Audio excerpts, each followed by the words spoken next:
A storm gathers outside my study window, brushing the glass with the restless breath of the Nuʻuanu cliffs. The ridge always stirs when an old truth rises. It carries memories the land has never allowed to fade.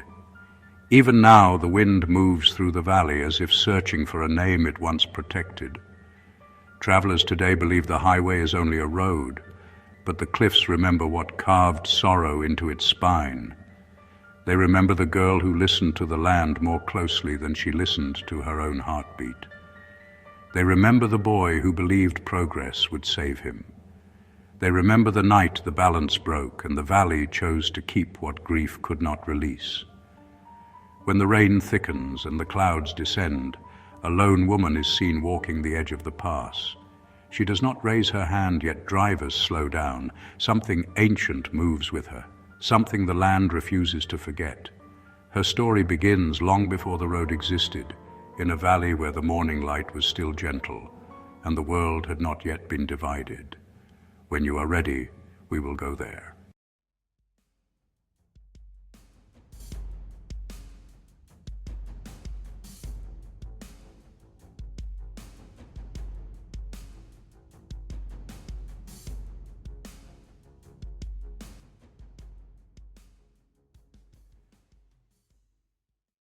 Morning entered the Nuʻuanu Valley softly, as though the light understood it was stepping into a place that still breathed in an older rhythm. The sun arrived not as a burst, but as a slow unveiling, moving through the mist that clung to the ridges and settling gently on the taro fields below. Here the earth never truly dried. It glistened with the memory of rain even on days when the clouds were reluctant to speak. Lehua grew in the center of this quiet abundance. She learned the feel of damp soil before she learned the shape of letters, and she recognized the voices of the wind long before she understood the voices of men. Her family had worked the valley for generations. They were not wealthy, but they were rooted, and in that root there was a kind of certainty that had survived storms, seasons, and the slow drift of history. Her grandmother was the one who taught her the valley's older language. Each morning, the old woman stepped from the hut and pressed her palm to the earth. It was not a gesture of worship. It was an acknowledgement, a greeting, a reminder that the land had existed long before them and would remain long after. Lehua watched her do this every day and eventually found her own hand settling to the ground with the same quiet reverence. The world beyond their valley moved toward unfamiliar shapes. Foreign ships appeared in the distant harbor, their sails like white scars against the horizon. New houses rose along the coast, square and stiff, impervious to wind. But the changes arrived slowly here in Nuʻuanu, softened by the ridges that guarded its mouth. In the valley, time felt patient. Lehua spent her earliest years wandering alongside her mother as they tended the lo'i. She listened to the rhythm of the water flowing between the rows and watched the way sunlight shimmered across each leaf. These sounds and sights formed her first memories, woven into her like threads that would never loosen. The valley taught her to move deliberately, to breathe with the wind, to feel the weight of meaning in small actions. Her father worked farther down the slope with the carpenters. He returned each evening carrying the scent of sawdust and salt, his hands marked with splinters that her mother removed by lamplight. He was not a man given to long speeches. His silence was not cold or distant. It was simply a different kind of fluency, shaped by the understanding that the land did not favor loudness. Lehua learned from him as well, though his lessons were quieter.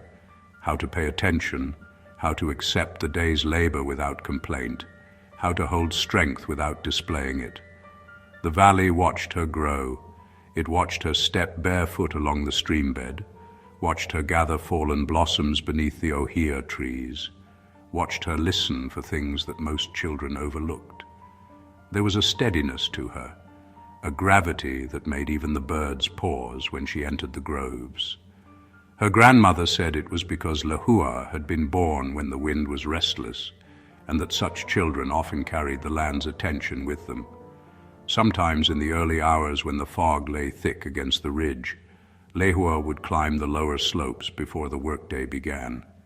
The path was narrow and slick with dew, and the air tasted of stone and rain. She would follow the trail until she reached the point where the valley opened beneath her like a great green bowl. From there she could see the taro fields, her family hut, and the thin silver thread of the stream winding toward the sea. She stood there, not for escape, but for clarity. The ridge offered a perspective that the ground could not. From that height, she sometimes sensed something watching her, not a presence that threatened or unsettled. It felt more like an ancient curiosity, as though the land itself recognized her and waited for her to understand its interest. She did not speak of this. Some truths belong first to the heart. Life in the valley followed gentle routines, shaped by the seasons and water. But even then, in the quiet years of her childhood, small tremors of change threaded the air. New words traveled up the slope from the harbor. New ambitions moved among the people. And though Lehua did not yet know it, the world she loved was already beginning to fracture beneath forces far larger than her valley. For now, she remained a girl of the Loe, a daughter of the ridge, a keeper of the light that filtered softly through morning mist. Her story had only just begun, and the valley held her gently, unaware of how tightly it would one day refuse to let her go. Koa's world began closer to the sea, where the valley widened and the air tasted of salt. His father rose before the sun each morning, checking nets that stretched like dark ribbons across the shallows. The boy spent his earliest days following him along the shoreline, learning to read the swells and listen for the subtle warnings carried in shifting currents. From his father, he inherited a natural strength, a willingness to work, and a respect for the ocean's fickle generosity. But unlike his father, Koa felt the pull of horizons he could not name. The ocean, vast and glittering, offered more than food. It offered a path. He watched ships glide into the harbor from distant countries, their sails swollen with the winds of foreign lands. They carried crates filled with unfamiliar scents, fabrics dyed in impossible colors, and tools forged with meticulous precision. The harbor clattered with languages he had never heard, and Koa absorbed them with wide, hungry curiosity. Where the unbroken rhythm of the valley had shaped Lehua's childhood, Koa's was shaped by the restless energy of the shoreline. He learned to mend nets with quick fingers, to haul crates from arriving ships, and to move among sailors with enough confidence to be trusted and enough caution to remain safe. Each day the harbor exposed him to something new, and each day it stoked a fire he did not yet understand. He admired his father, but sensed the limits of the life waiting for him. The nets would always need mending. The tides would always rise and fall. There was no upward path in the water that had fed his family for generations.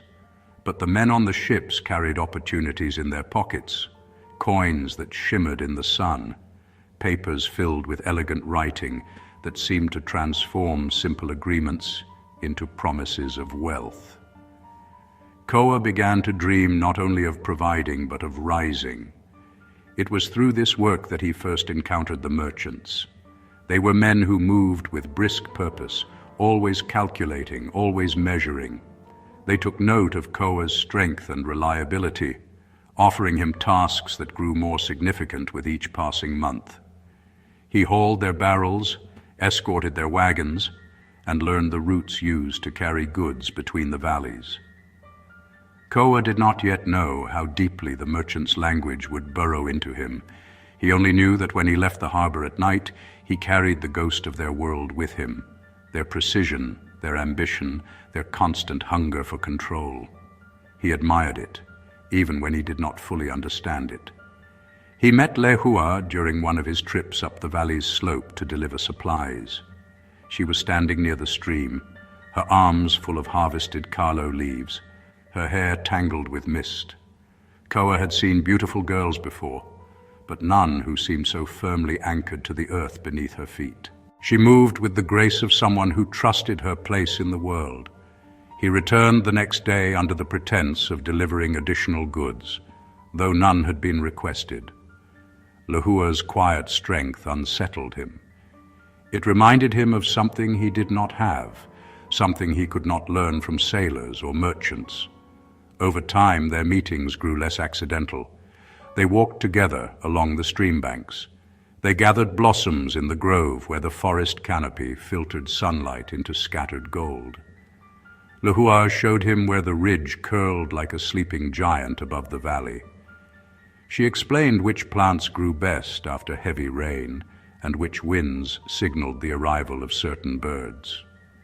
Koa listened, fascinated but distant, as though her world was both beautiful and slightly beyond his reach. He shared with her his own dreams, though carefully shaping them into stories that sounded less dangerous than they were. He told her of ships that circled the globe, carrying spices, cloth, metals, and maps. He spoke of the ways the world was changing, how new roads were being built, how agreements written on paper could bind entire families to futures shaped by unfamiliar hands. He believed this knowledge elevated him. He did not realize it was pushing him away from the soil she cherished. To Lehua, his dreams felt like wind without memory, powerful, purposeful, yet detached from the ground. She loved the earnestness in his eyes, the way he spoke with conviction, but she felt an unspoken question settle between them. Could a man who longed for horizons ever truly remain in a valley that held its people close? Koa sensed her uncertainty but ignored it. The merchants had begun to speak to him of opportunity. They said he was clever, that he could rise far if he learned to read contracts and keep pace with the changes sweeping through the islands. They promised him more responsibility, more pay, more recognition. Their praise fed something in him that had always been hungry. The valley, to him, began to feel smaller, calmer, slower, more distant from the future he imagined. Yet Lehua remained the one part of it he could not leave behind. He wanted her to share in what he believed he would one day become. He wanted to carry her with him into a world shaped by ambition and possibility. But ambition has its own vocabulary, and Koa did not yet understand how fluently it could speak betrayal. The horizon pulled him forward, even as Lehua rooted herself more deeply into the land. They did not realize how far apart they were already drifting. Their story would continue, but not along the same path. Their paths would diverge with the same quiet certainty that separates rising tide from receding rain. The first signs of the Mahele did not appear as proclamations or announcements. They arrived as murmurs carried uphill from the coast, whispers that passed through the market stalls and seeped into conversations between men who no longer looked entirely at ease in their own fields. Words like division, registration, boundaries, words that tasted foreign even when spoken in the familiar language of the valley.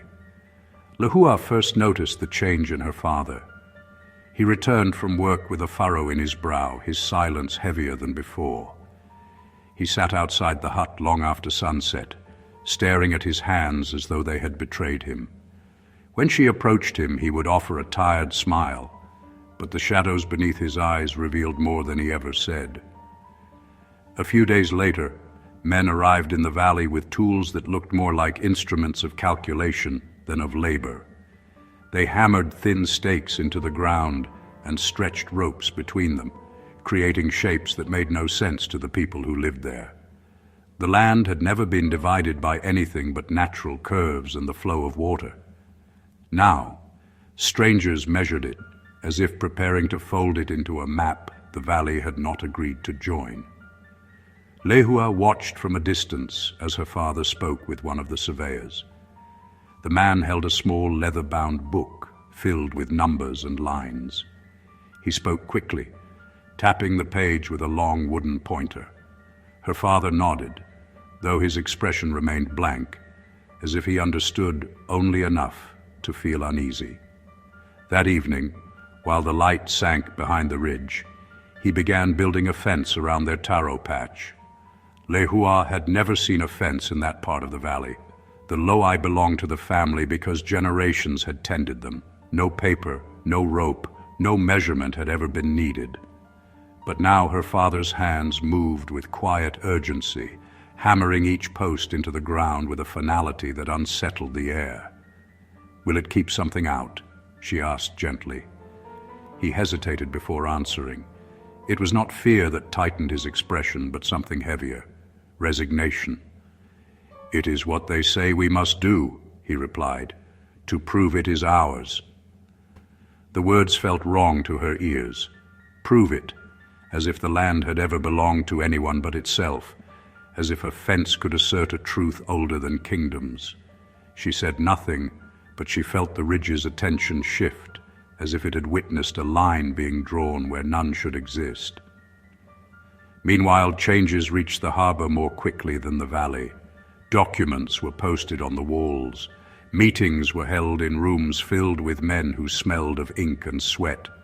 Koa stood among them, attempting to decipher the meaning in each sentence as merchants explained how land could now be owned in ways that made ancestral stewardship seem suddenly naive. The merchants had a talent for making the new era seem inevitable.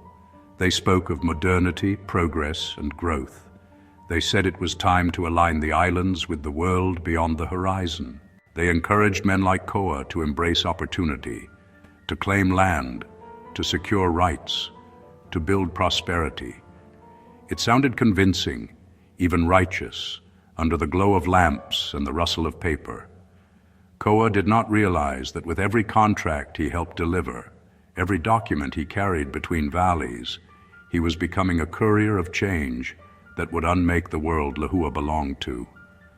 One afternoon, returning to the valley, he found Lehua kneeling at the edge of the stream, washing harvested greens. She looked up at him with a quiet expression he could not decipher. "They came again today," she said, "with their ropes and their stakes." Koa hesitated. He knew the merchants spoke of these actions as necessary. They called it organization, clarity, the foundation of a better future. "It is how things must be now," he said, repeating the words he had heard so often. Lehua dipped her hands back into the water. The ripples distorted her reflection, then smoothed again. "Must," she repeated softly, as though testing the weight of the word. He wanted to reassure her, but something in her stillness unsettled him. The valley seemed to lean inward, listening to his next breath. He cleared his throat. "It will allow people to protect what is theirs." She looked toward her father's new fence. It cut the field into an unfamiliar pattern, as out of place as a wound. "Protect," she echoed, though her voice carried a sadness he did not recognize. Koa placed a hand on her shoulder, believing that ambition and tradition could find a way to coexist through sheer determination. But Lehua's eyes drifted toward the ridge. Clouds hung low, clinging to its spine as though bracing for something unseen. In the following weeks, the valley changed more visibly. Neighbors spoke less to one another, preoccupied with understanding the papers they were told to sign. Some panicked when they realized they did not know how. Others whispered of losing what their ancestors had tended for hundreds of years. Lehua's grandmother grew quieter. Her chants shortened, as if the words themselves sensed the shifting balance around them. Some mornings she stepped outside and paused, her eyes scanning the ridgeline in silence, listening for a rhythm that had grown faint. Lehua felt it too. The wind, once warm and playful, now carried an unfamiliar heaviness. The land seemed to inhale and hold its breath. Even the birds flew differently, avoiding certain trees as though some unseen boundary had formed. Changes that arrived on paper began to settle into the soil, altering the valley's heartbeat. And although Lehua and Koa continued to meet by the stream, the distance between their worlds widened quietly, almost gently, until it was no longer possible to pretend they still stood in the same place. The divisions drawn by men were not only carved into land, they were carved into hearts. The valley was changing, but the early evening still belonged to Lehua and Koa. They met where the stream bent around a cluster of smooth stones, a place sheltered by ferns and touched by soft light even on cloudy days. It had become their refuge from the noise of choices neither of them fully understood. Here, with only water and wind as witness, they allowed themselves to pretend that what grew between them was stronger than the forces gathering at the valley's edges. Koa arrived from the harbor with the smell of salt still clinging to his clothes. His hands bore faint smudges of ink, remnants from carrying documents he was still learning to decipher. Lehua noticed these stains more often now. They were not the marks of labor in soil or sea. They were the marks of a world shaped by paper, a world that separated people by signatures and lines. Yet when he approached her, his face softened in a way that belonged only to her. He set down a small bundle wrapped in cloth. Inside were fruits from another valley, purchased rather than gathered, their skins unfamiliar in color and shape. Lehua turned them gently in her hands, uncertain whether to admire or mistrust their strangeness. Koa mistook her hesitation for modesty and smiled with quiet pride, believing the gift spoke of his growing ability to provide. She thanked him, but her gratitude carried a quiet ache. She knew he wanted her to see these things as proof of a future he believed he was building. A future where he would have a house near the coast, sturdy and bright, with space enough for children and stores of wealth. The merchants told him these dreams were within reach. He repeated their assurances with growing confidence, unaware of how heavily each word pressed against the foundation of the life she cherished. Lehua loved him with a steady, unadorned devotion. It was a love that grew in the same way her valley did, patiently, quietly, in rhythms that echoed the land. But she felt the distance forming, not because he loved her less, but because he loved a future she did not recognize, a future that did not smell of wet earth or morning rain on the kalo leaves. Still, she allowed herself to imagine standing beside him in that life, even if it felt like stepping into shoes that did not quite fit. One evening, as the last light slipped behind the ridge, Koa spoke of a new opportunity. The merchants planned to expand their routes, pushing deeper into the interior. Roads, they said, were the future. They needed men who could move goods quickly and reliably, men who could handle the steep passes and shifting weather, men they could trust. Koa felt honored by their confidence. He imagined himself guiding a sturdy cart along the upper pathways, earning enough to build the life he believed would secure his place in a world being remade. He pictured Lehua beside him, walking through a home he had provided, surrounded by the signs of prosperity he had earned. When he spoke of this, his voice filled with excitement. But beneath his enthusiasm, Lehua felt a tremor that had nothing to do with the wind. She knew those upper pathways. She knew the ridge. She knew the rules whispered by her grandmother and the stories that lived in the stones. The gods who claimed the land still listened, even if fewer people spoke their names. She placed her hand over Koa's, trying to bridge the growing fault line between their worlds. Her touch steadied him. In that moment, they looked at each other with a tenderness born from years of shared days, shared laughter, shared dreams spoken quietly under trees older than any empire. Koa promised he would always return to her, no matter how far he traveled or how high the merchants lifted him. He promised his ambition would not change what they were. He promised that the future he chased would have room for both of them. Lehua returned the promise, though a shadow passed across her expression. She vowed to stand beside him, to trust him, to believe in the path he felt called to follow. She made the promise not because she believed ambition and rootedness could coexist, but because she could not imagine a life where she did not try.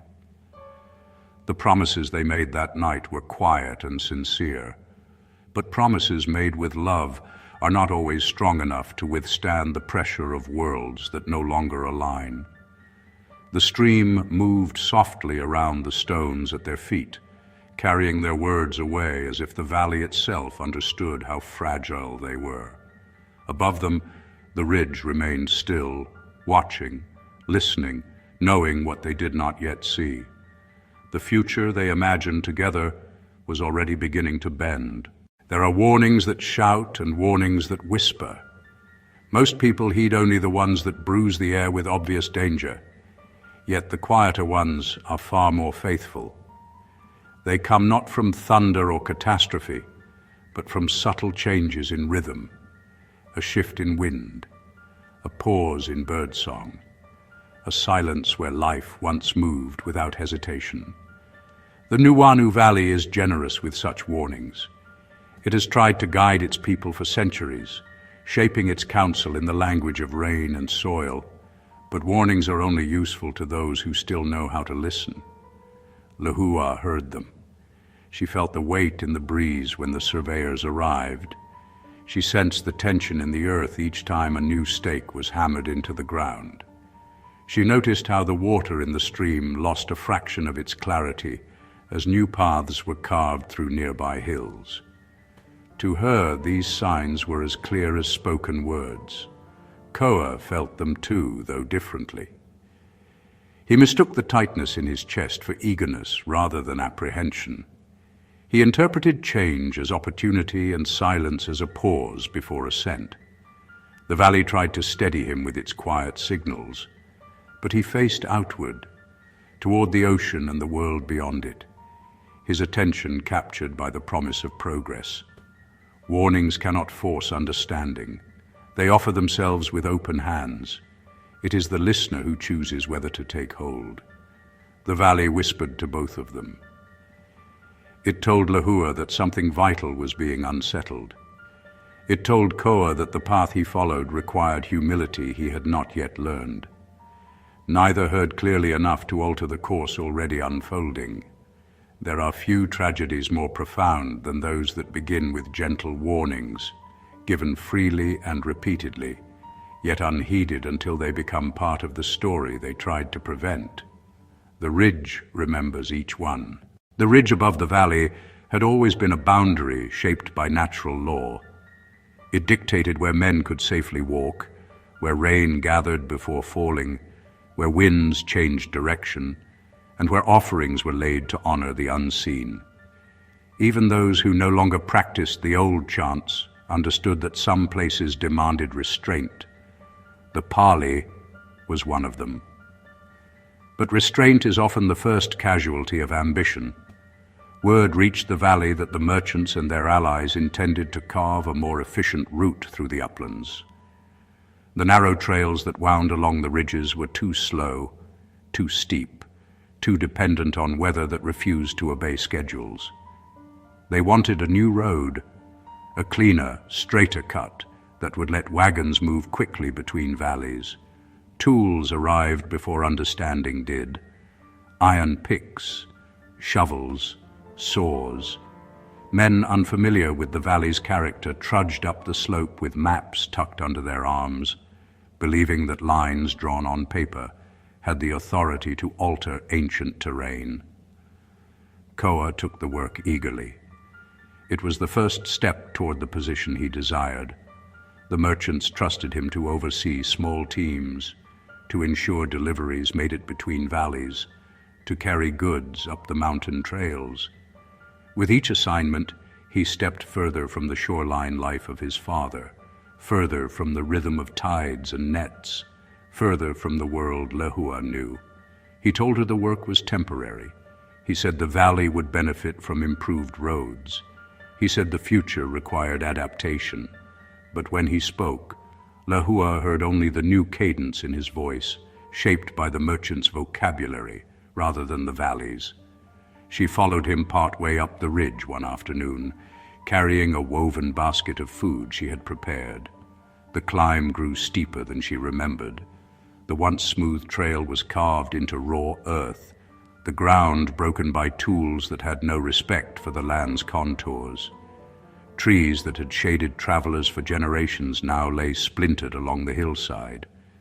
When she reached him, he looked proud, as though the disrupted landscape were evidence of progress rather than injury. "You should have seen how steep it was before," he said. "People slipped, goods were lost. This will help everyone." Lehua lowered the basket and let her gaze move slowly across the disturbed soil, the broken roots, the torn patches of grass. The ridge felt wounded, as though it were holding its breath. The wind did not play along the path as it once had. It pressed downward, heavy and unsettled. "Not everyone," she said quietly. "The land is part of us. When we cut it without permission, something is taken." Koa looked at her with an expression that held affection, but also impatience. "These are only practical changes. The island must grow." She did not argue. Some truths resist explanation. They must be felt, and he did not feel them. His heart was beginning to beat to the rhythm of another world. As he returned to work, Lehua remained where she stood, listening. The ridge rarely spoke in ways that were easy to grasp, but today it carried a note she had never heard before. A warning shaped not by anger, but by sorrow. She knelt and pressed her palm to the earth as her grandmother had taught her. The ground beneath her hand felt unsettled, as if something ancient had been disturbed too deeply, too quickly. The ridge held memory, it held law, and now it held an injury. Behind her, Koa swung a tool into the hillside, unaware that each strike was widening a rift far greater than the one carved into the soil. When she rose to leave, she did not look back. The air had shifted. The balance that once held the valley in quiet harmony trembled beneath the weight of choices made by men who believed they could shape land as easily as they shaped maps. The road they cut would become the path that carried him away from her, and the path that carried him toward the night the valley would never forget.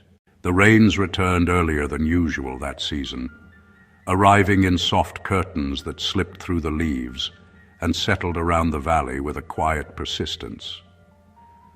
The workers cleared what they could from the half-finished road, covering tools beneath canvas and securing their supplies.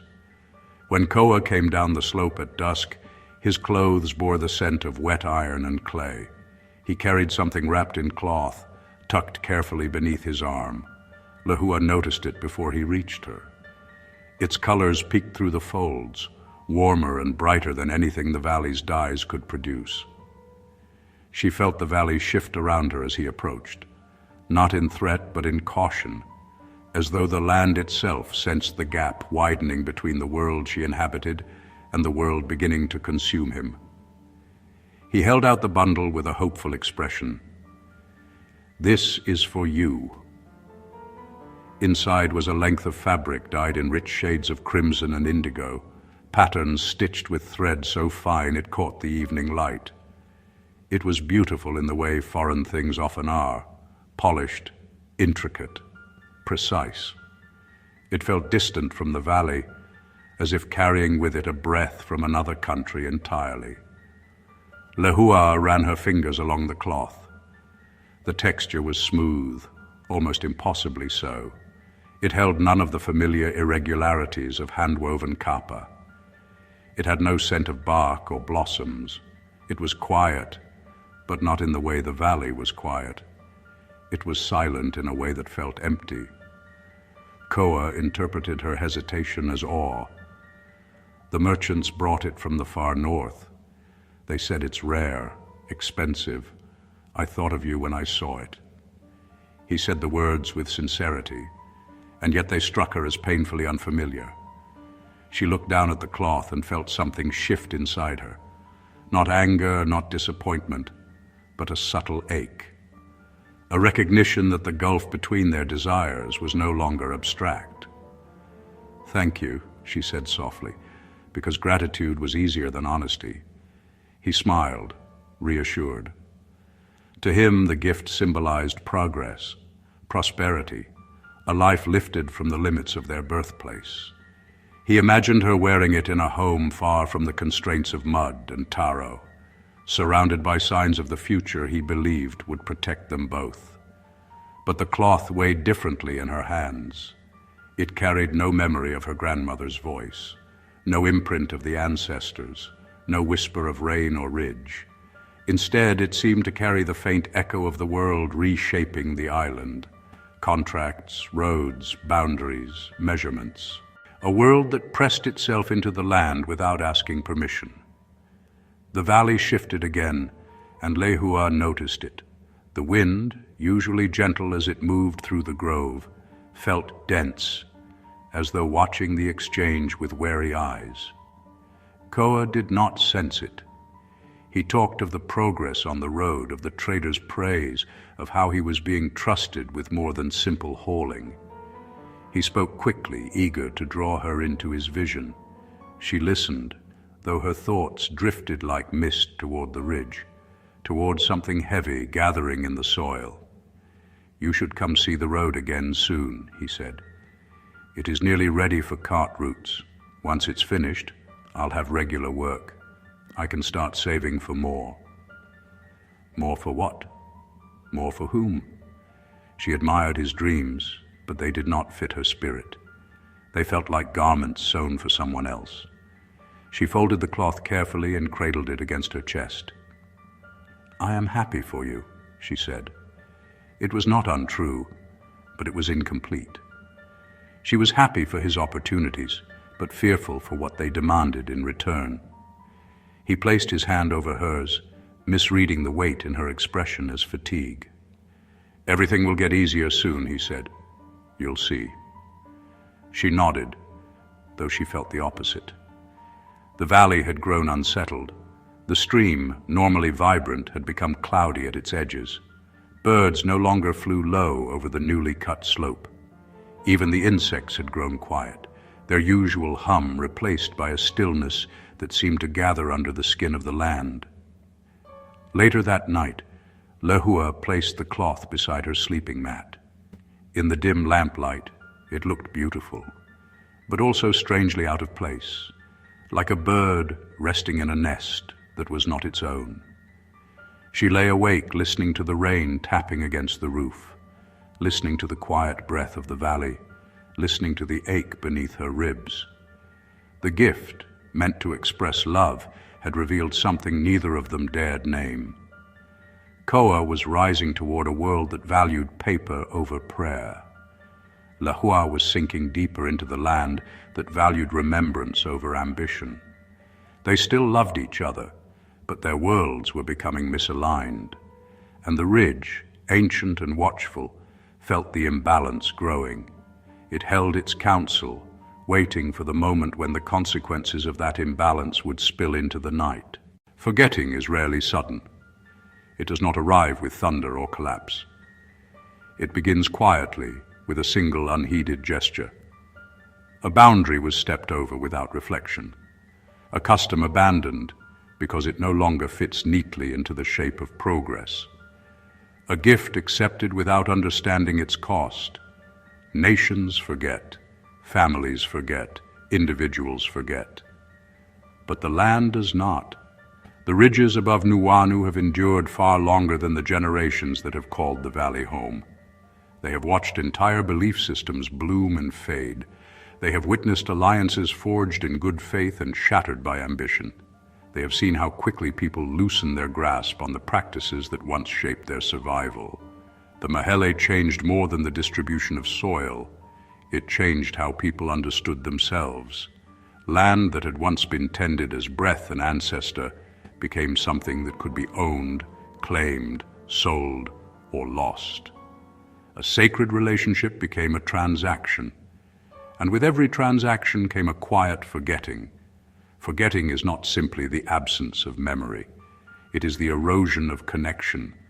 It is the slow dulling of the instinct to pause, to bow one's head, to acknowledge forces older than personal desire. It is the belief that one can take without consequence, reshape without repercussion, and progress without humility. Koa never intended to forget. He did not wake each morning determined to sever his sense of belonging. But forgetting does not require intention. It requires only momentum.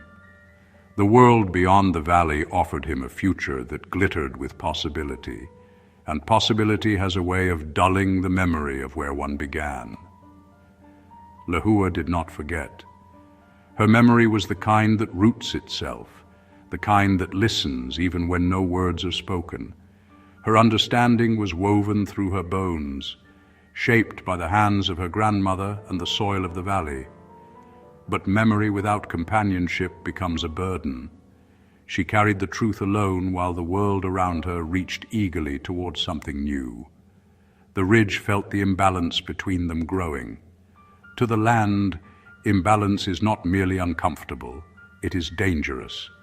It signals that someone has stepped away from the path of respect. It signals that a correction may be required, and when forgetting deepens too far, correction arrives not as punishment, but as inevitability. The valley whispered warnings in the rustle of leaves. The wind tightened its voice. The soil shifted beneath careless hands. But warnings cannot reclaim what has already been surrendered. Forgetting has a price, and the night when that price would come due was already drawing near. The storm began as a low murmur along the ridgeline, a distant vibration that stirred the leaves before any raindrop fell. The valley recognized the sound, so did Lehua. It was not the approach of ordinary weather. It carried a density, a pressure, the signature of a storm bound to something deeper than seasonal rhythm. That afternoon, her grandmother grew restless, moving around the hut with slow, measured steps. She paused often, listening to the silence as though something within it had shifted. Lehua felt the unease as well, a tightening in the air, a heaviness in the soil.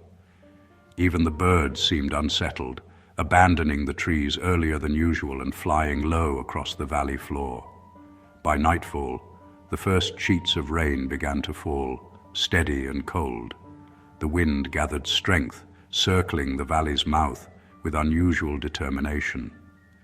Lehua sat beside her grandmother, who held a small bundle wrapped in ti leaves. Inside it was pork mixed with salt and herbs, an offering prepared with care. "It must be taken to the ridge," her grandmother said, "before the storm reaches its full voice." Lehua understood without needing further explanation. The offering was not simply traditional. It was atonement, balance, remembrance. It was a gesture meant to honor forces that had been disrespected, knowingly or not, by those who had begun cutting roads into sacred ground. She took the bundle and stepped outside. The wind pushed against her immediately, urging her to reconsider, yet she moved forward with steady purpose. Her grandmother watched from the doorway, the lamplight behind her flickering like a pulse. The storm tightened around Lehua as she climbed the slope. Rain fell in relentless vertical lines, each drop sharp enough to sting her skin. The path was slick and treacherous, but she knew each turn by memory. The ridge loomed above her, half swallowed by cloud, half illuminated by intermittent flashes of lightning. Below her, on the opposite side of the valley, Koa moved through the storm with very different intentions. He had been tasked with delivering goods to the next valley before the weather worsened. The merchants insisted the shipment could not wait. They promised him higher wages if he succeeded, and Koa, determined to prove himself, agreed despite the gathering storm. His mule strained against the slope as rain turned the path to mud. Beneath the canvas tarp of his wagon lay crates of goods, and hidden beneath them was something he chose not to think about too closely. Pork meant for the next valley. A simple delivery, he told himself. Nothing more. Yet even through the roar of the storm, the valley's older laws pressed against the edges of his awareness. He felt a faint apprehension, though he pushed it aside. He had crossed the ridge many times without incident. But tonight, the path felt unfamiliar. Every turn seemed narrower, every gust heavier, every step of the mule more uncertain. Lehua reached the marker stone near the top of the ridge, its surface slick with rain. She laid the offering gently upon it. The wind surged around her as if recognizing both her presence and her intention. For a moment, the storm paused, a breath held in the hollow of the ridge. Then the valley exhaled. Lightning ripped across the sky, illuminating the path where Koa struggled to steady his mule. He saw the stone ahead of him, but tonight it felt like a warning rather than a landmark. He hesitated, gripping the reins, rain soaking through his clothes. He sensed he should stop, but the merchant's promises echoed louder than caution. He leaned forward, urging the mule onward. The moment he crossed the unseen boundary, the storm shifted. The wind struck from multiple directions, disorienting man and animal alike. The mule panicked, hooves slipping in the mud. Koa fought to steady the cart, but the slope was slick, and the weight of the hidden pork pulled the wagon off balance. The wheels skidded sideways. The path collapsed beneath them. The cart tumbled down the hillside, shattering against rocks. Crates burst open, spilling their contents into the storm-torn earth. Koa was thrown, the force knocking the breath from his body. Rain soaked everything, splintered wood, scattered goods. The valley swallowed the noise as quickly as it had risen. Lehua felt the moment of impact like a blow to her own chest. She turned, eyes searching the darkness, sensing a rupture in the valley's balance. The storm no longer felt like weather. It felt like a consequence. She raced toward the sound, her feet sliding on the wet earth. When she reached the broken remnants of the cart at dawn, the valley lay hushed, as if mourning. The wood was splintered, the cargo scattered, the tarp is torn. The offering she had placed on the marker stone had vanished. Koa was nowhere. The ridge does not always reveal what it keeps. Lehua fell to her knees. The mud accepted her without resistance. The grief rising within her was too large for sound. It pressed against her ribs, her throat, her very breath. She reached for a piece of the broken cart, her fingers trembling around the wet wood. It felt like the last piece of him she would ever hold. The valley listened. The ridge, ancient and unyielding, had restored its balance. But in doing so, it had bound Lehua's life to its own. Her grief sank into the soil, into the wind, into the storm water that ran in thin rivulets down the slope.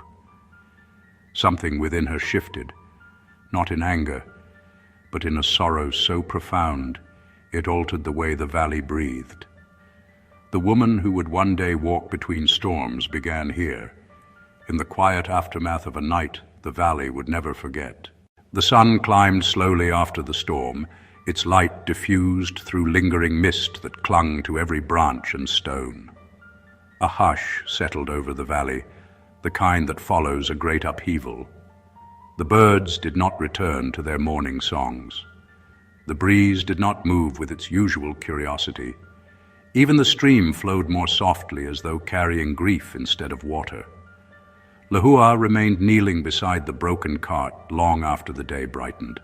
Her hands rested on the splintered wood, her breath shallow, her mind struggling to grasp the shape of what had happened. She traced the jagged edges as though they could explain themselves. The storm had scattered the cart's contents across the slope, and each fragment felt like a piece of the life she and Koa had imagined together. But there was no trace of him, not a footprint, not a torn scrap of clothing, not a sign that he had walked away or attempted to call for help. It was as if the ridge had swallowed him whole. Lehua pressed her palm against the damp earth, searching for any hint of warmth, any echo of his existence. The soil was cold, silent, heavy with the weight of consequences she did not fully understand. Yet she sensed something deeper beneath the ground, a pulse, faint but unmistakable, like the aftershock of a heartbeat fading into memory. She rose slowly, her legs trembling, and looked toward the ridge. The line of the cliff seemed sharper that morning, as if carved by grief rather than wind. The mist curled around the highest points, drifting like breath exhaled by an unseen presence. She felt watched, not with malice, but with solemn acknowledgement, as if the valley itself understood the depth of her loss. Over the next days, the valley changed in ways that only those who truly listened could detect. Birds avoided the path where the cart had shattered. The wind moved differently, circling the slope in uneven rhythms. The clouds gathered more frequently, lingering over the ridge even in seasons when the skies should have been clear. Lehua moved through these days with quiet, unyielding purpose.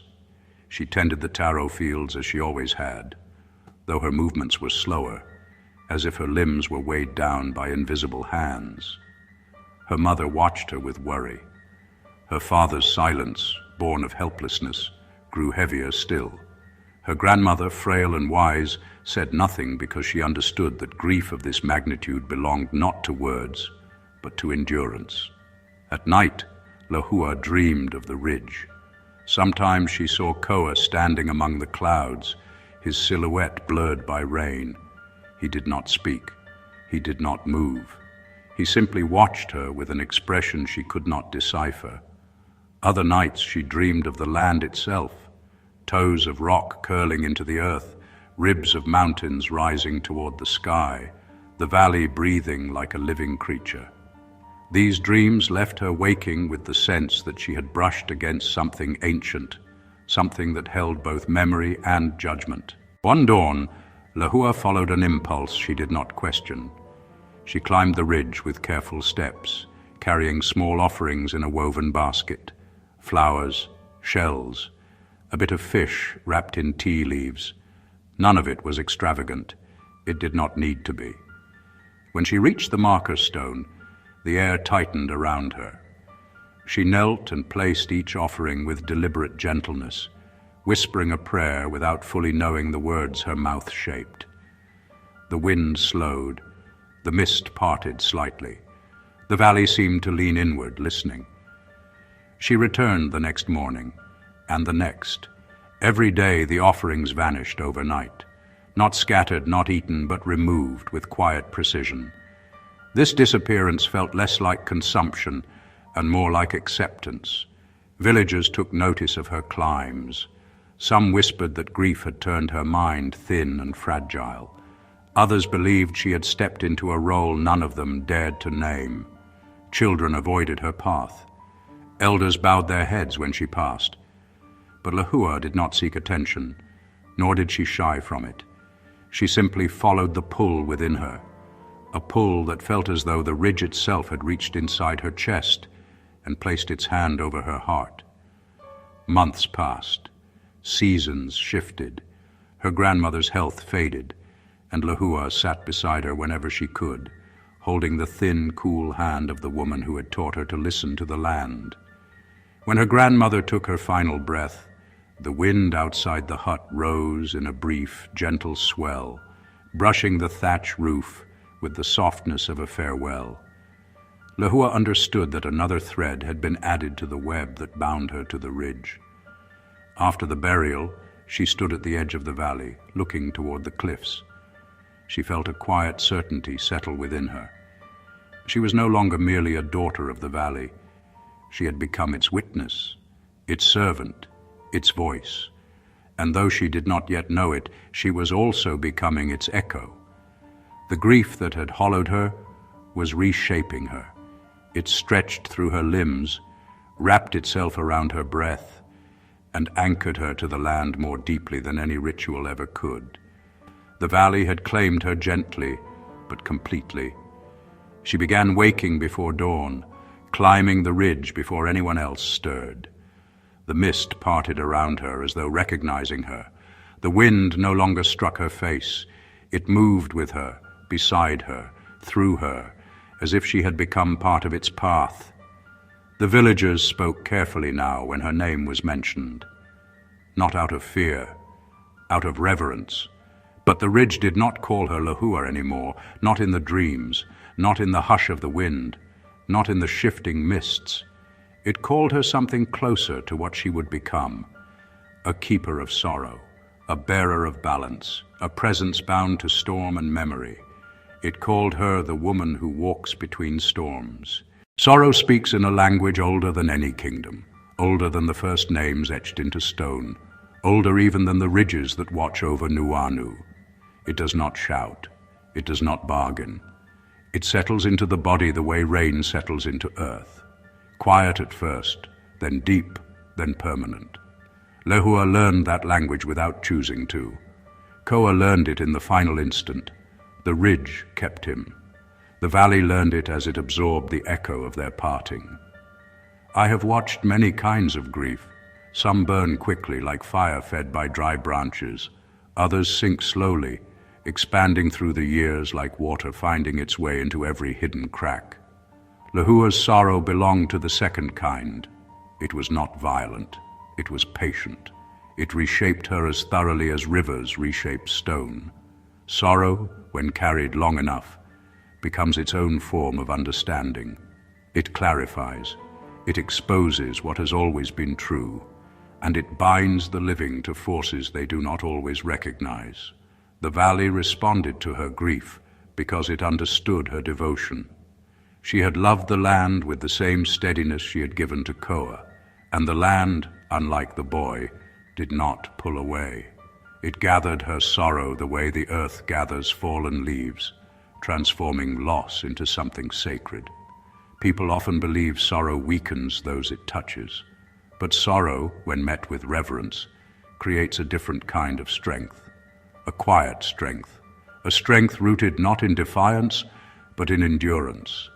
It turns the heart into something the land can speak through. Lehua's sorrow became a bridge between the old world and the new, between what was taken and what remained, between the living who forgot and the land that never does. The valley recognized her as one of its own. The ridge answered when she climbed. The wind shifted when she prayed. The rain softened around her footprints. This is the language of sorrow when spoken with purity. It transforms, it elevates, it prepares, and those who speak it with their whole being do not remain entirely human. Time in the valley did not move forward for Lehua the way it did for others. Seasons changed, harvests came and went. Children grew taller, roofs were repaired, paths eroded and were rebuilt. But for her, life shifted along a different axis. The world around her aged in circles, while she seemed to drift along a line the valley alone could see. Some mornings she woke before the sky softened into dawn, long before roosters stirred or families stoked their cooking fires. She climbed the ridge in the grey half-light, her feet sure on the path even as rain made the ground slick. Mist curled around her ankles. Dew gathered along her hair. The valley breathed out, and she breathed in. She brought offerings when she felt moved to, not out of obligation, but out of instinct. Flowers of deep color, kalo leaves brushed clean, salt harvested from the shore, shells polished smooth by tidal patience. Sometimes she brought nothing at all, yet the ridge accepted her presence with the same unwavering recognition. The villagers watched her transformation with the quiet respect given to storms and seasons. They never interfered. They did not ask questions. They sensed she had become part of something beyond their reach. Children whispered stories about the girl who spoke with the wind. Elders nodded when her name was mentioned, though their eyes carried a mixture of sorrow and understanding. Lehua was still human, but less bound to human rhythms. Her grief had crystallized into something unbroken, something steady and luminous, like moonlight preserved in water. Around her, the valley changed, not violently, not suddenly, but undeniably. The land softened beneath her footsteps. The mist parted as she walked. Even the birds, so skittish after the storm, began to follow her silently, hopping along branches or gliding overhead, as though drawn to a presence they recognized but could not explain. She tended her family's taro with a devotion deeper than obligation. She cared for her aging parents with tenderness. Yet each day, a part of her slipped further from the world she once shared with Koa.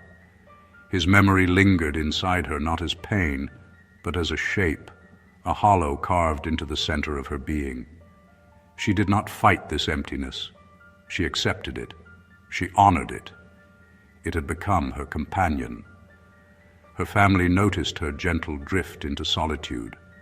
Her mother sometimes reached for her as she passed, as if hoping to tether her back to daily life. Lehua would smile, warm and genuine, but the smile never fully reached her eyes. Her father watched her from a distance, knowing without words that she was becoming something he could not hold on to. At night, she often stood outside the hut and looked toward the ridge. The moonlight gathered along its edges in a way that made it appear alive. She felt the valley watching her, patient and expectant, as if waiting for her to understand the full shape of what she had become. One evening, after a particularly long day in the fields, Lehua felt a pull stronger than any she had experienced before, an invitation, soft but undeniable. She left her parents' hut and walked past the stream, past the groves, past the last cluster of houses. Her steps carried her toward the ridge without conscious decision, as if guided by hands she could not see. As she climbed, the wind rose, but it did not push against her. It circled her gently, recognizing her ascent. The mist wrapped around her shoulders like a shawl woven from breath. Each footfall felt lighter than the last, as though the valley had thinned the boundary between her body and its own spirit. When she reached the marker stone, she paused. The air around her vibrated with a faint hum, barely perceptible but undeniably present. It felt like the valley exhaling after holding its breath for too long. She knelt, not out of ritual but out of instinct, and placed her palm on the stone. The ground responded. A subtle warmth bloomed beneath her hand, radiating outward through the stone, through the soil, through the wind that whispered along the ridge. She felt her grandmother's voice in that warmth. She felt Koa's absence in it as well. She felt the land's memory pressing gently into her own. The ridge was no longer merely a place where she sought clarity. It had become the axis around which her life now revolved, the threshold between what she had lost and what she was becoming. Night deepened. The valley dimmed to silhouettes and starlight. Lehua did not descend. Instead, she stood and stepped toward the edge of the ridge. Her hair lifted in the wind. Her silhouette merged with the mist. Her breath aligned with the rhythm of the valley. She looked neither afraid nor uncertain. She had crossed into a role shaped by grief, devotion, and a bond with the land that had become inseparable from her own identity. She was no longer simply the girl who mourned the boy taken by the storm. She was the woman the ridge chose to keep, the woman who walked where the veil between worlds thinned, the woman who stayed. And though the village still saw her, still spoke her name in hushed tones, a truth had already taken root that none of them could yet articulate. Lehua would one day become a presence woven into the valley itself, one that travelers would sense before they ever saw her, one that storms would reveal in flashes of lightning, one that grief and devotion had shaped into something eternal. The first sighting happened on an evening when the wind carried the scent of rain, but the sky had not yet surrendered to storm. A young fisherman from the lower valley was returning home along the winding path near the ridge, his net slung over his shoulder and his thoughts drifting far from the trail beneath his feet. He saw her before he understood what he was looking at. A woman stood at the edge of the overlook, her figure shaped by the dim, cool light that precedes dusk. She faced the valley, her posture still and contemplative. The fisherman paused, wondering if she needed help, but something about the scene held him silent. The wind curled around her gently, as though familiar with her presence. Her hair, long and dark, moved with the breeze in slow, fluid waves. He called out a greeting, polite and cautious. She did not turn. He took a step closer, then stopped. A pressure in the air tightened around him, subtle but unmistakable. The fisherman knew the old stories. He knew the land's rules. When the air grows heavy and still at the ridge, one does not move recklessly. The woman lifted her chin slightly, as though listening to something carried deep in the valley wind. Her profile became visible for an instant. She looked peaceful, human, achingly human. Then the light shifted. Mist rolled across the ridge, weaving around her like a veil. In the moment it passed between them, she vanished. Not abruptly, not violently. She simply dissolved into the cloud as if her body had been made of it. When the mist lifted, the overlook was empty.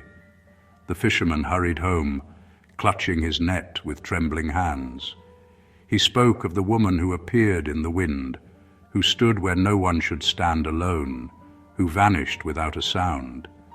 Some believed him, others dismissed it as fatigue or imagination. But the valley listened, as it always had, and it recognized the truth beneath his words. More sightings followed. A pair of travelers from another valley claimed they saw a woman walking barefoot across the ridge during heavy rain, her clothes pressed close to her body by the wind. They called out, worried she might fall, but she continued forward without hesitation, her steps sure despite the storm. When they reached the bend in the path, she had vanished entirely, though there was nowhere for her to have gone. A mother gathering plants with her daughter said she glimpsed a figure through the trees, white cloth fluttering in the breeze. She thought it was Lehua at first. The girl even waved, but when they approached, the figure slipped behind a tree and then disappeared.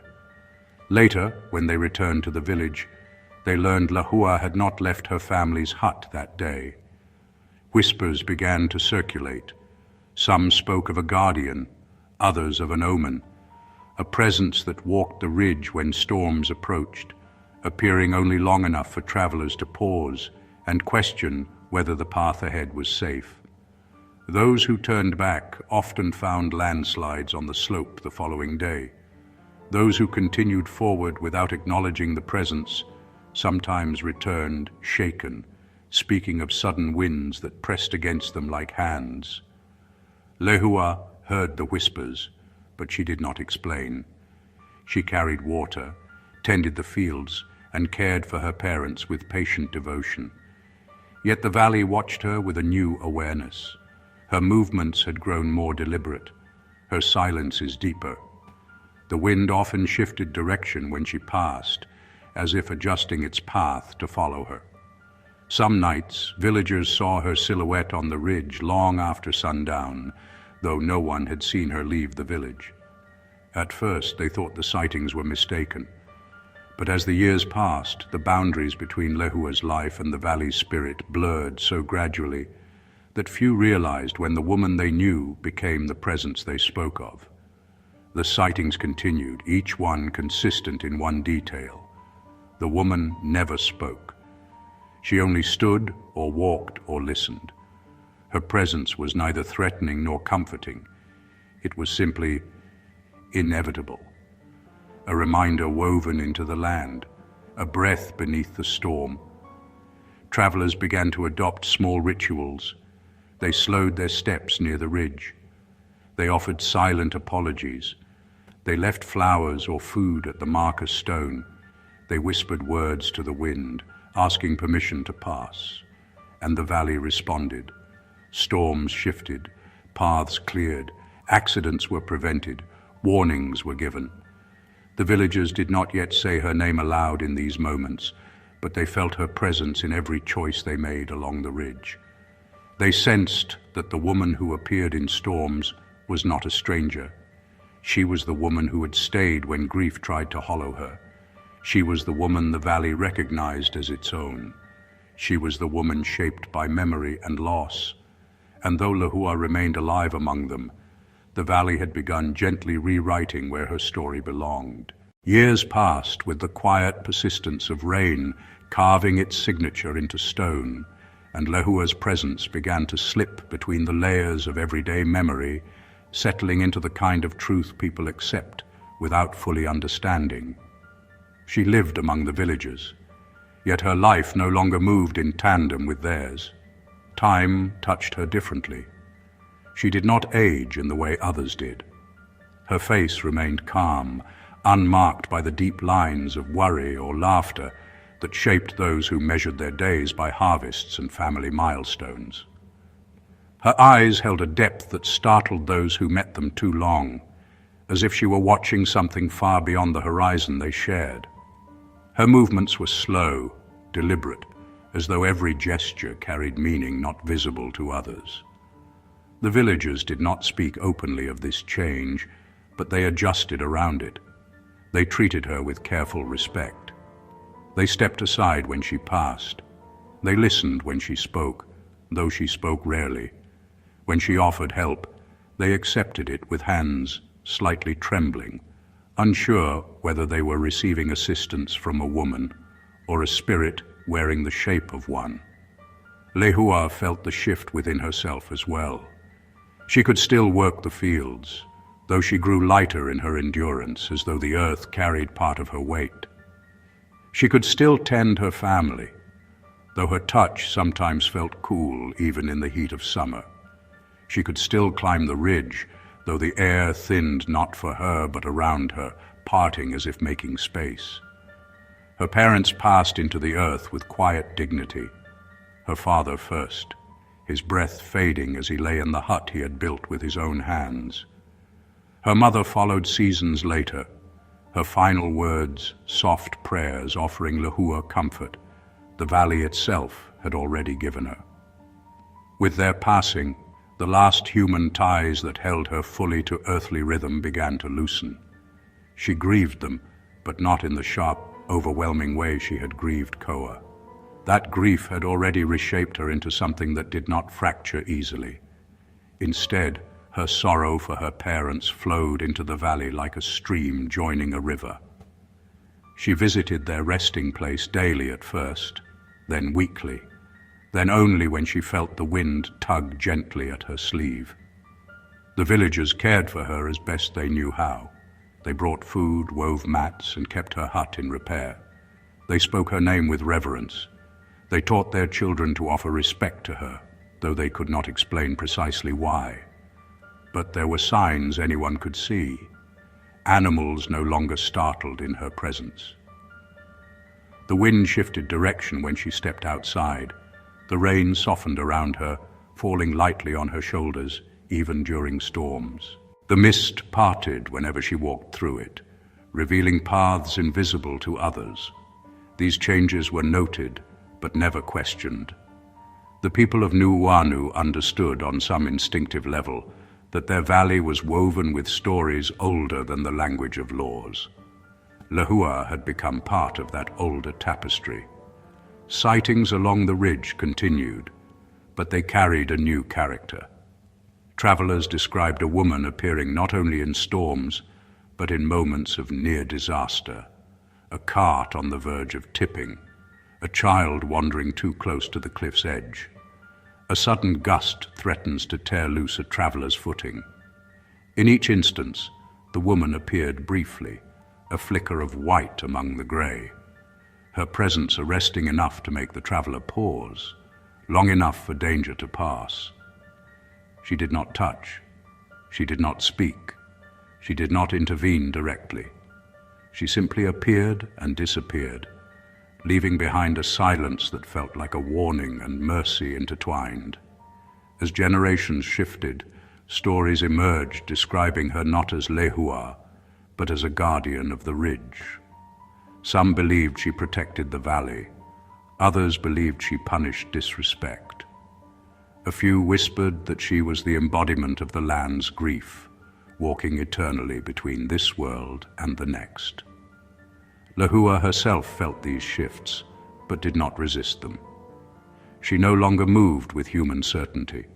She drifted through the valley with an awareness shaped by more than memory. Her grief had matured into something vast and still. The boundary between her body and the mist had grown thin. She carried both the weight of the valley's sorrow and the gentleness of its breath. Time passed, measured not in years, but in changing currents of the valley's moods. Children who once feared her grew into adults who left offerings for her at the marker stone. Elders who once bowed their heads at her approach became stories passed down to their descendants. The valley changed, the people changed, the world beyond its borders changed, but Lehua remained. The long years did not erase her. They revealed her, layer by layer. She had become a hinge between the living and the land, a witness that could not be forgotten, a presence that could not fade. Only when the first roads and carriages arrived from the new government, when the world intruded into the valley in ways even the ridge could not soften, did the need for her presence sharpen once more. For now, though, the valley rested. It breathed. It remembered. And Lehua, the woman who stayed, walked its paths with the grace of someone who belonged equally to both the world above and the world beneath. The valley sensed the new road long before its stones were laid. Even before the first surveyor walked the slope with his instruments and books, the ridge tightened, the air grew tense, and the soil felt a faint tremor of recognition. Change was coming again, sharp, foreign, uninvited. This time it would not come with the quiet persuasion of merchants or the whispered promises of progress. It would come with the certainty of a government decree. The world beyond Nuʻuanu had transformed. Foreign powers had expanded their influence. Plantation roads spread like veins across the island. Carriages replaced foot trails. Written laws eclipsed ancestral ones. And the government demanded a modern passage across the ridge, a permanent one, wide enough for wagons and horses, enforceable by the full weight of the new order.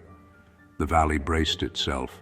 Men arrived with heavier tools, shovels that cut deeper, picks that struck harder, plans drawn with rulers rather than intuition. They marked the earth with bright flags that fluttered arrogantly in the wind. The villagers watched with quiet dread. They remembered what had happened the last time someone tried to carve into the ridge. They remembered the storm that took Koa. Some whispered his name, hoping it might serve as a warning. But the new workers did not listen. They spoke languages unfamiliar to the valley, languages shaped by distant continents, and ambitions unsoftened by generational memory. They laughed loudly. They cut trees without waiting for the wind to shift. They drove stakes into the ground with metallic clanks that echoed strangely against the cliffs. The ridge listened. It remembered. Lehua felt the disturbance immediately. She felt it in her bones, in the hush that followed each strike of the workers' tools, in the uneasy rhythm of the wind that curled down the slope like a creature pacing the edge of its territory. She walked to the construction site in the early hours, before the workers arrived. Mist swirled around her, thick and luminous, as if carrying her forward. She stood where the ridge met the horizon, the damp earth cool beneath her feet. For a time, she simply watched. The land beneath her was scarred again, cut open without reverence, its roots exposed like wounds. Lehua knelt and pressed her hand into the soil. Beneath her palm, she felt a faint pulse, a memory, a warning, a plea. But she also felt pressure, a sense of inevitability, a reminder that the world beyond the valley had grown too large to be held back by insistence or prayer. The valley could resist, but it could not stop the future. Not this one. When the workers arrived, some paused upon seeing her, a woman alone in the mist, unmoving, her hair lifted by a wind that did not touch them. They blinked, thinking she might be an early riser from the village, but her stillness unsettled them.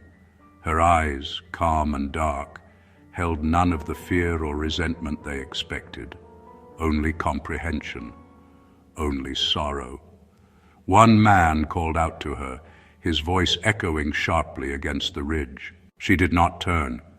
She did not acknowledge them. She simply walked into the mist and disappeared. The workers exchanged uneasy glances. Some muttered prayers taught to them in childhood, prayers meant to keep spirits at bay. Others dismissed what they saw, insisting fatigue or fog had created illusions. They resumed their work. But from that day on, none of them felt entirely alone on the ridge. Tools slipped from hands unexpectedly. Carriages stalled without explanation. Stones moved from one place to another overnight. Wind gusts rose suddenly, halting progress for hours. Rainstorms formed without warning, isolated to the construction site. The villagers understood these signs immediately. The ridge was responding. Lehua began appearing more often, not only in storms, but in moments when the workers grew careless. A man preparing to dynamite a section of cliff dropped his equipment suddenly, his breath catching as he saw a woman watching him from the path. When he blinked, she was gone, and a rock slide fell exactly where he had been standing. Another worker later confessed he felt a hand press against his back, stopping him from stepping onto unstable ground moments before the soil gave way. None of them could fully explain these moments. None of them could deny them. Word reached the government officials overseeing the project.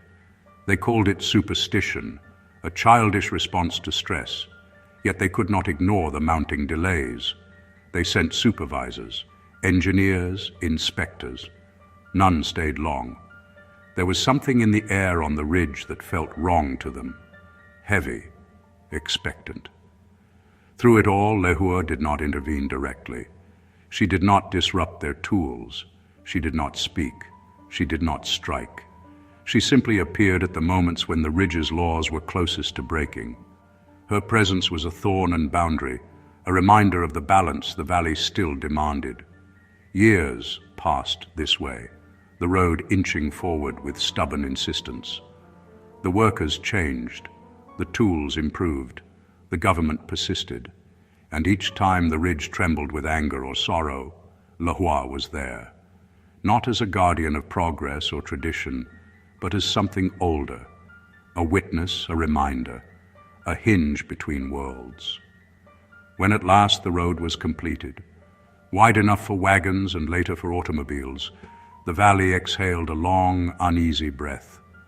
The ridge did not welcome the new passage, but it accepted its inevitability, and it kept a presence walking its edge, ensuring that those who crossed did so with humility or with fear in place of it. Lehua watched the first carriage climb the new highway. She felt neither anger nor approval, only the steady, aching truth that the world had changed again. But the valley had not surrendered, it had not forgotten, and neither had she. The road returned, but so did she. The woman who walks between storms remained where the land needed her, bound not by time or flesh, but by the grief that had reshaped her into something lasting. As the new highway settled into the ridge like an unwanted scar, the valley adjusted around it. The stone walls were cut with precision, the path widened for wagons and later automobiles. The world beyond Nuʻuanu celebrated the achievement. To them, the road represented progress, connection, and modernization. To the valley, it represented intrusion. To Lehua, it represented inevitability. But even inevitability required boundaries, and the ridge, ancient, patient, unwilling to forget, held her to that purpose. Sightings increased. Drivers traveling the highway at dusk spoke of a woman standing at the shoulder of the road, her hair lifted by a wind that did not touch the surrounding trees. She appeared only in moments of danger, when the curve was too sharp, when the rain was too heavy, when the fog was too thick to see more than a car length ahead. Those who slowed or pulled over often found that a rock slide had blocked the road around the next bend. Those who ignored her presence told stories with trembling voices, describing sudden gusts that pushed their wagons or vehicles dangerously close to the cliff's edge. Lehua walked along the ridge with the grace of someone borne by the wind rather than hindered by it. She had become part of the valley's breath. Her feet, though still shaped like a woman's, left only the faintest impressions on the soil. Her hair moved as though submerged in water. Her clothing clung close to her body in heavy rain, yet she never shivered, never faltered, never seemed troubled by cold or storm. Children whispered of her as a guardian. Adults spoke of her as an omen. Visitors feared her, but none of them understood the fullness of what she had become. Old legends began to intertwine with new sightings, shaping a single narrative that traveled faster than the wind itself. They said she walked not on the ground, but on the memory of the ground. They said her grief bound her to storms, her devotion bound her to the ridge, and her silence bound her to the space between worlds. Families who lived in the valley continued leaving offerings at the marker stone, a ritual passed down without explanation. Some brought taro, some brought flowers, some brought salt or fish or pieces of kapa cloth dyed in traditional colors. All arrived to find the offerings gone the next day, removed with the same quiet acceptance the valley had shown Lehua since the night of the storm. During the heaviest rains, the ridge seemed alive with her presence. Travelers described glimpses of a white figure stepping between sheets of falling water, visible only for a heartbeat before dissolving into mist.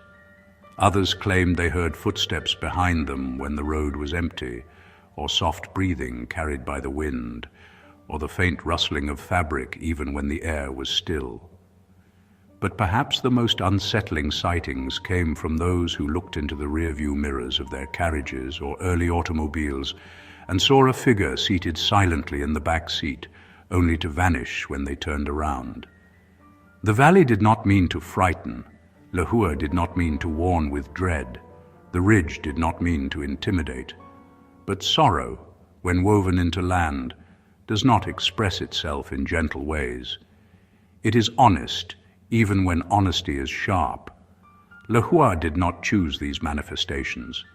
She simply existed between the rules of the living and the laws of the land. There were days when she remained unseen, drifting through the valley with the quietude of an early morning breeze. She visited her family's resting place. She walked through the taro patches.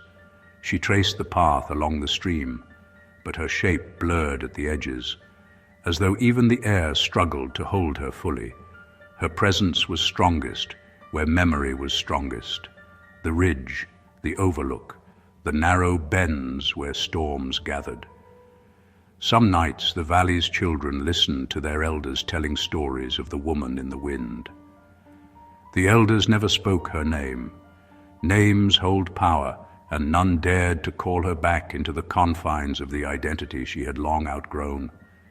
Yet the valley remembered, the ridge remembered, and deep within the mist, Lehua remembered the shape of her former life, not with longing, but with acceptance. She no longer felt the ache that once hollowed her.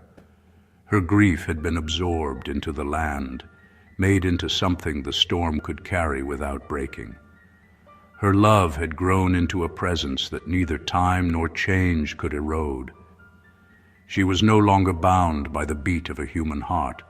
She moved with the wind, stepped with the rain, breathed with the valley. She had become its quiet sentinel, its memory, its sorrow. It's a protector. The woman who once loved, once lost, once stayed, now walked where storms were born. And the world would know her not as Lehua, but as the woman who walks between storms. Storms along the Pali had always carried their own temperament, but in the years after the new highway was carved into the cliffs, the storms changed. They sharpened, they thickened, they moved with the surety of purpose, as if the ridge itself guided every gust and every drop of rain. And in their depths, in their rushing veils of wind and mist, travelers began to speak of a presence not bound by the rules of the living. The woman who walked between storms. Those with intuition felt her before they saw her. A sudden pressure in the chest, a prickle along the spine, a tightening of the air as though the valley inhaled and held its breath. She appeared in many forms, yet always recognizably the same. Sometimes she stood on the cliff's edge, her figure framed against the churn of clouds, her hair flowing in slow, impossible waves. Travelers who saw her from a distance often stopped their carts or vehicles, struck silent by a presence they could neither explain nor deny. Sometimes she walked the narrow shoulder of the road, her feet bare despite the cold. She left no prints. Her steps made no sound, but mist shifted around her as though drawn to her shape, swirling gently at her ankles. Sometimes she appeared directly beside a vehicle, visible through the window for a single heartbeat, a face pale with calm sorrow, eyes deep as the valley itself. Drivers swerved in fear, yet those who looked back found the space empty. And sometimes she did not appear at all, but the air thickened in a way that compelled travelers to slow, to check their path, to turn around entirely. Those who ignored this instinct often met near calamity, rock slides, sudden wind shears, and slick roads. Those who heeded the valley's warning passed safely. Lehua did not choose these moments. They rose from the land itself, from the memory of the night Koa was taken, from the grief that reshaped her into living sorrow. She walked the ridge not as a spirit seeking vengeance, but as a keeper of balance, honoring the laws the land had always held sacred. During the quiet seasons, when the valley softened into verdant calm, she was seen walking the older trails, the ones her grandmother had shown her, where roots still remembered her touch. She moved lightly across stones and soil, pausing sometimes beside the stream where she and Koa once met. The water reflected her shape imperfectly, its surface trembling as if unsure how to hold her image. No one approached her during these moments, not out of fear, but out of reverence. They understood that sorrow shaped her, but devotion sustained her. Travelers from distant villages left offerings near the marker stone, flowers woven into garlands, food wrapped carefully in ti leaves, small carvings of fish or birds, strands of kapa painted in the old ways. Some did not know her story, only her presence. Some knew fragments, spoken in whispers passed between generations. A few remembered her name, but the valley itself never forgot. The ridge never forgot. The storms certainly never forgot, and neither did she. Each time she walked between wind and rain, she carried the weight of the valley's memory with her. She carried what had been lost, what had been taken, what had been surrendered. She carried love stripped of its earthly form, reshaped into a bond with the land itself. Her presence softened tragedies, prevented missteps, and shielded the reckless from their own arrogance. She did not intervene through force. She intervened through presence, a reminder that some laws remain unchanged no matter how the world tries to rewrite them. As decades passed, the stories blended into legend. They called her the Lady of the Pali, the guardian of the cliffs, the woman in the wind, the one who walks between storms. Some legends grow wild with invention. Hers grew with truth. On nights when the clouds gather low and the rain sweeps across the highway in thick, blinding sheets, drivers still slow their vehicles instinctively. They feel something in the air before they see anything in the mist. a quiet pressure, a breath, a memory surfacing. And if they are humble, if they cross the ridge with respect, they may glimpse her for the briefest moment, standing at the edge of the cliffs, watching with solemn eyes. She does not move, she does not speak, she waits, and then the storm takes her back again. Lehua's body no longer exists in the valley she loved, but her presence lingers like the imprint of a hand pressed into soft clay.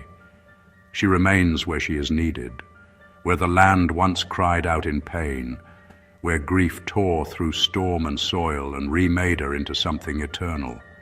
She is not a ghost, she is not a curse, she is not a warning alone, she is remembrance, she is devoted, she is the valley's voice made visible, she is the woman who walks between storms. And as long as the ridge stands, as long as the winds circle through Nuʻuanu, as long as travelers cross paths with the unseen laws of the land, she will remain silent, enduring, and unforgotten. Storms have long since passed across my windows. The lamps in my study burn with their usual quiet steadiness. Yet the ridge still hums in my memory, carrying the echo of a truth older than any road carved through its spine. I close the ledger and rest my hand upon its cover. It trembles faintly, as though the ink within still remembers the weight of Lehua's grief, the shape of her devotion, the night the storm claimed more than a single life. It remembers the moment a human heart aligned itself so completely with the land that the boundary between the two dissolved. This is not a story meant to frighten, nor a story meant to punish. It is a story meant to remind. The land does not take without reason. It responds to reverence, to arrogance, to lose, to love. It remembers every footprint, every offering, every injury, every act of care or carelessness. And though the world changes its laws with each passing generation, the ridge does not alter its own. Its truths remain constant. Humans forget because forgetting feels like progress. The land remembers because remembering is survival. Koa forgot. Lehua remembered. And the ridge held both truths until they reshaped themselves into legend. There is a lesson in this. It is not about punishment or fear. It is about balance. Ambition without reverence becomes destruction. Devotion without grounding becomes grief. Memory without understanding becomes a burden. And land without respect becomes haunted, not by spirits but by consequences. When travelers see her now, they feel the weight of that balance. They slow their steps. They reconsider their choices. They listen, not to superstition but to instinct. The same instinct their ancestors once trusted when the world was younger and the land's voice was clearer. The woman who walks between storms is not a warning of death. She is a reminder of connection, a sign that nothing given in devotion is ever truly lost, a testament to the truth that sorrow, when honored, can become protection. The ridge keeps her not as punishment, but as memory made visible. And the valley, in its ancient wisdom, allows her to walk its edge so that others may remember what forgetting once cost. Outside my window, the wind brushes softly against the glass. It carries the faintest whisper of rain. The ridge exhales, the valley stirs, and somewhere along the Pali, a woman moves gently through the storm, neither gone nor entirely here, bound only by the love that once rooted her and the grief that reshaped her. Some legends rise from fear, hers rises from devotion. May those who cross the ridge understand the difference. I close the ledger. The lesson lingers. The storm continues its slow, eternal walk.